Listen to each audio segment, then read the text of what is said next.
Ang sabi is isin ko daw itong mga balustre na ito dahil puti ang pintura niya ay nagkakaitim kapag nauulanan dahil ng alikabok. Oo nga naman. Gawain ko yan, diga? Kahit isang beses daw sa isang linggo at ito ay imama, pawalis-walisan. Ayan. At saka ito, isang yan. Ayan. Itong isang balustre na ito. Ayan. Ay di ito winawalisan ko, minamok ko.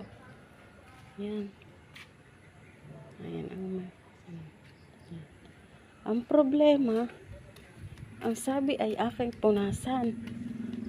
Ang problema ay wala namang kahit isang basahan na aking maiipunas. Paano ko mapupunasan? Tapos pa iba-iba ng kontrata. Ang hirap kausap.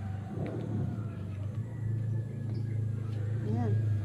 Hindi ko daw nagagawa ang aking gawain at ako daw ay may bata. Pero ako naman ay nakakapag-cutting grass at ang mga bulaklak ay pupruning ko ang mga nakahara sa dadaanan. Dahil ito nung dating namin ay lampas-lampas na dito. Pruning ko. Tapos yung mga bulaklak daw na wag pakikialaman at ang gusto daw ay ng may-ari ay malago pag umuwi at maraming bulaklak. Ayan. Kaya hindi ko ginagalaw yung gitna. Yung mga nasa daan lang ang aking ginugupit.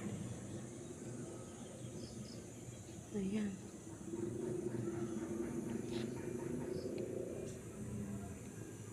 At dito nga sa kabila, ako ay may simulan ng i-pruning ng cutting grass. Ayan.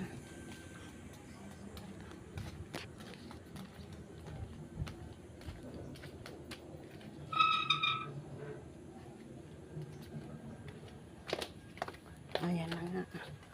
Ayan. Dito kahapon ay nagsimula ako ng pruning. Ayan, malago na uli. Ito ay namin natabasa na pruning ko na noong unang dating namin dito.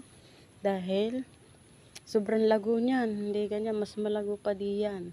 Hindi ko alam kung nagagampanan ng tumira yung gawain dito. Pero ako ay, kahit ako may bata ay nagagawa ko rin. Ngayon ay sinimulan ko na uli at mamaya uli. Pagdating ni Jepre. Ayan. Umalis man kami ay malinis ang bahay.